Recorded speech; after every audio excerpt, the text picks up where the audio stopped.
So if there are any questions specifically for JD or in general, please come to the microphone. We've got about 5 more minutes, and of course any of the panel can ask questions as well. So. Nick, your question to Dr. Gogte about what we can do to help generic companies has triggered this comment and question. Way back in 2003, I was instrumental in working with MMV to bring a molecule that has become a drug, Syndrium.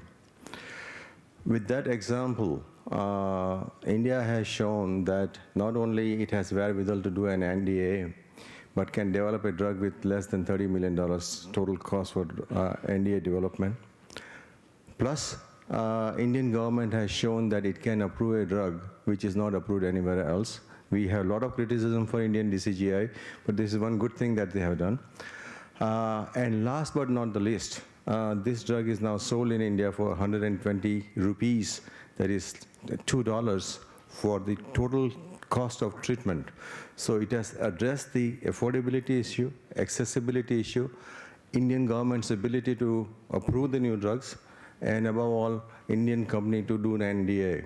So my question to all of you is, you are asking him what we can do. Why this example is not duplicated or replicated, and what is missing? Anybody want to take up that easy question?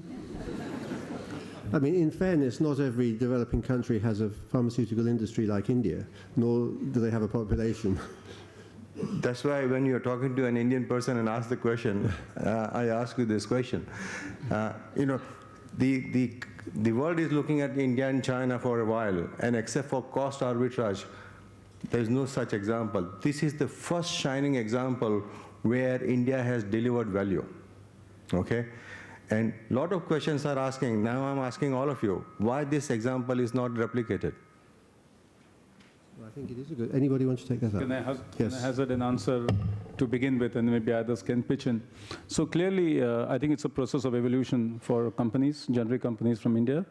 The focus has been more on chemistry. The focus has been a lot on large-scale manufacturing. If you look at the size of some of the manufacturing units in India, particularly in the southern states of Andhra Pradesh, it's unbelievable.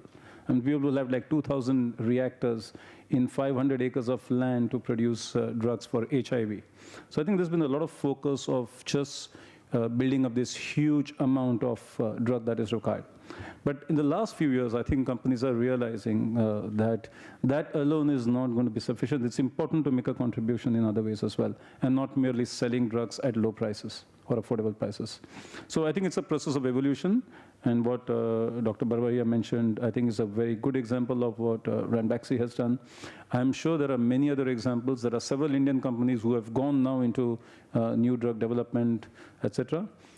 It's a big challenge that all of them are facing, but I still think that other than NDAs, if we could do better with what we already have, some people use the term incremental innovation or marginally new things, but they're not really marginally new. They could make a big impact. For example, having a pediatric formulation of an HIV protease inhibitor.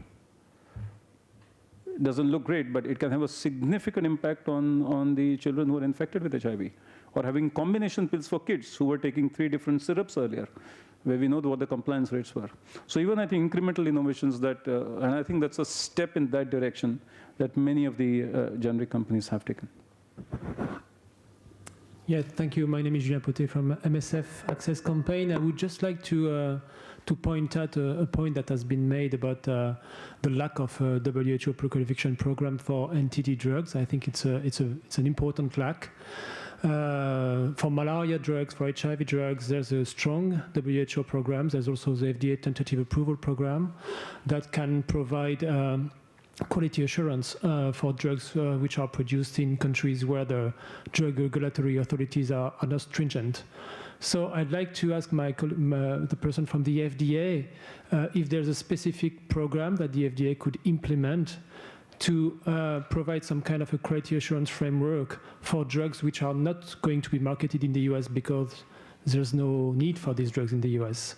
Would it be possible for the US FDA to provide support to the WHO pre-qualification program, or maybe to finance it or something like that, because there's definitely a lack for a strong quality assurance program for some drugs which are marketed in developing countries, but which are not marketed because they are not needed in rich countries.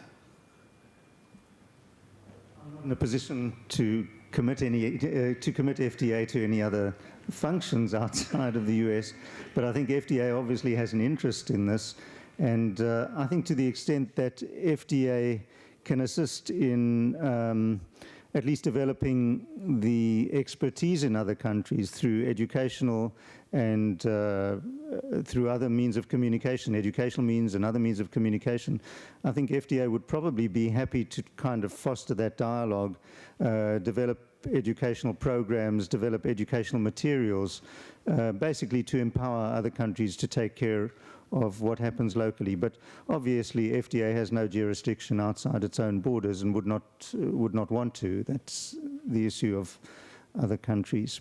So I think collaboration would be perhaps the buzzword there. Thanks. Well, I'd like you all to, well, before you give the speakers a well-earned round of applause, I think we've actually covered a lot of ground. I just want to re-emphasize the point that actually Bernard Picou emphasized to me just before we came up on the stage, that there is a sense of urgency about all this. These are serious matters, but what is good is that there's a lot of interest in genuine collaboration. I don't just mean talking, but actually doing. And I think we have a way of moving forward more quickly than in the past, but it's going to need further interaction, it's going to need flexibility, and it's very good to hear that there's flexibility on all sides. So with this common effort in mind, and I would like you to thank the speakers for excellent presentations.